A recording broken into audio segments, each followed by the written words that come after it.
सेहत पर जब भी हम किसी एपिसोड में वेट लॉस की बात करते थे तो लाइन से हमें कमेंट्स आते थे कि भाई हम अपना वज़न बढ़ाना चाहते हैं, खूब खा भी रहे हैं पर फिर भी वज़न नहीं बढ़ रहा, बताइए ऐसा क्यों हो रहा है। अब जब इतने सारे लोग वज़न ना बढ़ने से परेशान हैं तो सेहत पर इसके बारे में बात होना तो ज़रूरी है। अगर आप भी उन लोगों में से एक हैं जो अच्छा खाते हैं, खूब खाते हैं, फिर भी अंडरवेट हैं, तो आज का एपिसोड ख़ास आपके लिए ही है। डॉक्टर से जानते हैं कि किन वजहों से अच्छी डाइट लेने के बाद भी आपका वजन नहीं बढ़ पाता है। सुनिए।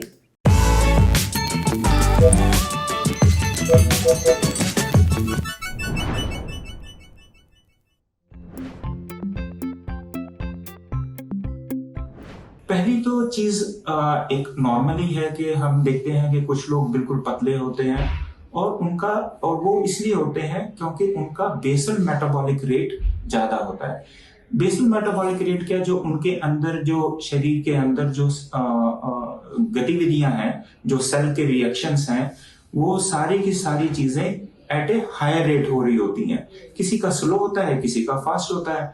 तो जिनका फास्ट होगा वो जो खाना खाएंगे वो जल्दी उसे पचा लेंगे और जिसकी वजह से उनका वजन नहीं बढ़ता। ये नॉर्मल फिजियोलॉजिकल चीज है, ये बीमारी नहीं है। लेकिन ऐसा कुछ बीमारियों की वजह से भी हो सकता है कि जिसकी वजह से आपका वजन ना बढ़े, जबकि आप बहुत अच्छा खा रहे हो, आपकी डाइट बहुत अच्छी हो, आपने कुछ भी ऐसा नहीं किया जिससे आपको लगे कि भाई मेरा वेट लॉस होना चाहिए। उसमें कुछ प्रमुख चीजें हैं, जैसे कि हाइपरथायराइडिज्म, जिसमें थायराइड ग्लैंड ज्यादा काम करना शुरू कर देता है, TSH कम हो जाता है और फ्री T3 फ्री T4 ज्यादा होते हैं खून में, जिसकी वजह से फिर वही बेसल मेटाबॉलिक रेट उनका बढ़ जाता है। शरीर के जो अंदर की गतिविधियां हैं वो तेज गति से होने लगती हैं, जिसकी वजह से उनका वेट कम होना शुरू हो जाता है। ऐसा कुछ बीमारियों और भी बीमारियों की वजह से हो सकता है, जैसे कि डायबिटीज। अगर आपका शुगर बहुत ज्यादा बढ़ जाए तो अचानक आपका वेट लॉस होना शुरू हो जाएगा। क्यों? क्योंकि जो शुगर है शरीर में से वो यूरिन के थ्रू निकलना शुरू हो जाता है और जिसकी वजह से आपके वेट लॉस होता है।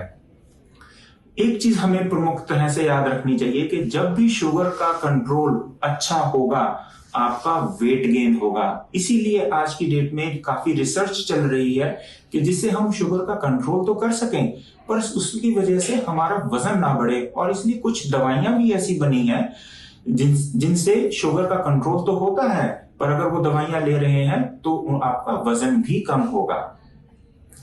और भी कई बीमारियां जिसमें, जैसे कि हमारे पाचन क्रिया में अगर कोई गड़बड़ हो जाए, जैसे कि इन्फ्लामेटरी बाउल डिसीज या सीलिएक डिसीज, उसके अंदर क्या होता है कि आपके पाचन क्रिया में गड़बड़ होने की वजह से आपके न्यूट्रिएंट्स वगैरह शरीर के अंदर पूरी तरह से अब्सॉर्ब नहीं हो पाते और जिसकी वजह से आप पर्याप्त मात्रा में खाना लेते हुए भी आपका वजन नहीं बढ़ता। कुछ दवाइयां भी होती हैं जो कि हम डिफरेंट डिसीजेस के लिए यूज करते हैं, वो भी अपना उनका साइड इफेक्ट है जिसकी वजह से एक्चुअली में वेट लॉस हो सकता है। जैसे कि गठिया बाई के लिए एक बीमारी दवाई है लेफ्लुनामाइड, उससे वेट लॉस होता है। कुछ लोगों को ईटिंग डिसऑर्डर भी होता है जिसकी वजह से वो खा ही नहीं पाते और उनका वेट लॉस होता रहता है। तो कुल मिला के ये फिजियोलॉजिकल बिना किसी बीमारी की वजह से भी हो सकता है, कुछ लोगों का बिल्टी ऐसा होगा या कुछ को बीमारी की वजह से ऐसा हो सकता है। अब समझे, सारी मेहनत के बाद भी आपका वजन क्यों नहीं बढ़ पा रहा है। अगर आप इस चीज़ से परेशान हैं, बहुत ज़्यादा अंडरवेट हैं, तो आप डॉक्टर से मिलकर अपनी जांच करवा सकते हैं। अगर ऐसा किसी छिपी हुई कंडीशन के कारण हो रहा है तो लगे हाथ उसका भी इलाज हो जाएगा और आपकी दिक्कत भी दूर हो जाएगी।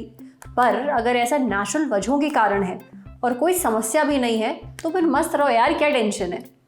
अब बढ़ते हैं सेहत के अगले सेगमेंट की तरफ, तन की बात।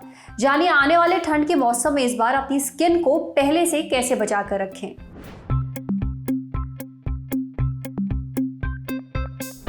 ठंड आने वाली है, ऐसे में एक दिक्कत बहुत ही आम है, रूखी स्किन यानी कि ड्राई स्किन। अब ऐसा क्यों हो जाता है और इसे कैसे निपट सकते हैं, ये हमें बताया डॉक्टर प्रांजल जोशी ने। देखिए, सर्दी के मौसम में हवा का तापमान काफ़ी कम हो जाता है, जिस कारण से हवा में मौजूद नमी का स्तर गिर जाता है। जब ये रूखी हवा हमारी जो स्किन है उसके संपर्क में आती है तो हमारी स्किन से नमी को खींच लेती है, इसलिए हमारी स्किन रूखी हो जाती है। इसी को हम कहते हैं ड्राइनेस। अब ठंड के मौसम में हम गर्म पानी का इस्तेमाल करते हैं नहाने के लिए। जब ये गर्म पानी शरीर से उड़ता है तो स्किन से नमी को अपने साथ लेकर उड़ता है, इसलिए नमी कम हो जाती है।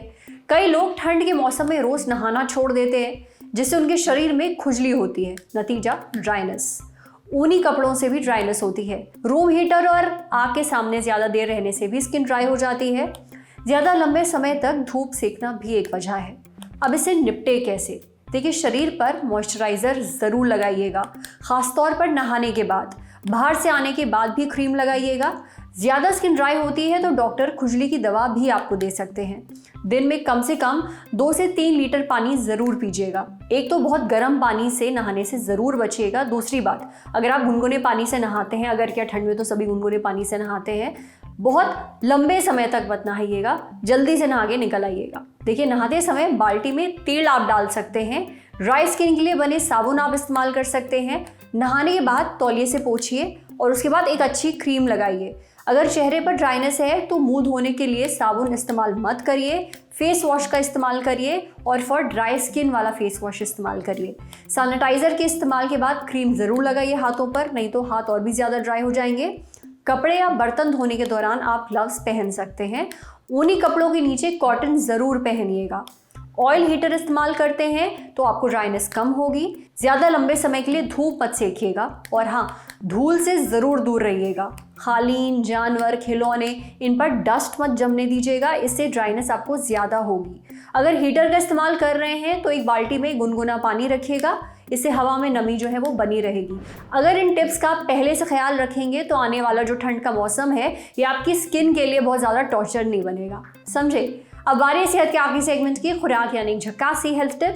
जाने, अगर वायरल से आप उबर रहे हैं तो अपनी डाइट कैसी रखें।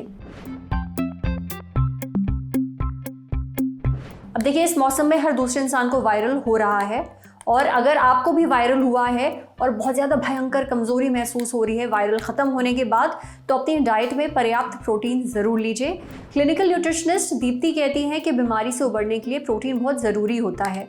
पर्याप्त प्रोटीन रिकवर करने में मदद करता है क्योंकि प्रोटीन आपके इम्यून सिस्टम को स्ट्रॉन्ग बनाता है। प्रोटीन इम्यून सेल फंक्शन को काम करने में मदद करता है, इम्यून सेल्स को बढ़ाने में भी मदद करता है और एंटीबॉडीज़ की प्रोडक्शन में मददगार साबित होता है।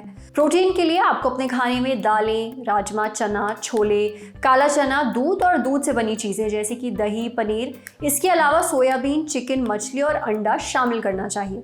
प्रोटीन के साथ अलग अलग फूड ग्रुप से खाने की चीज़ों को भी अपनी डाइट में ज़रूर शामिल करिएगा सही मात्रा में। आपको अपने डाइट में अनाज, सब्जी, फल और मेवे शामिल करने चाहिए। हर 2 से 3 घंटे में कुछ ना कुछ ज़रूर खाइए। स्मोकिंग और शराब से परहेज़ करिए। प्रोसेस्ड, रिफाइंड और पैक्ड चीज़ों के बजाय ताज़ा खाना लेना चाहिए। पर हाँ, अगर आपका यूरिक एसिड बढ़ा रहता है या फिर आपको किडनी की कोई भी बीमारी है, कोई भी समस्या है, तो फिर ज़्यादा प्रोटीन की डाइट आपके लिए लेना काफ़ी नुकसानदेह साबित हो सकता है। इसलिए किसी डॉक्टर से पूछ कर ही ये डाइट लीजिए।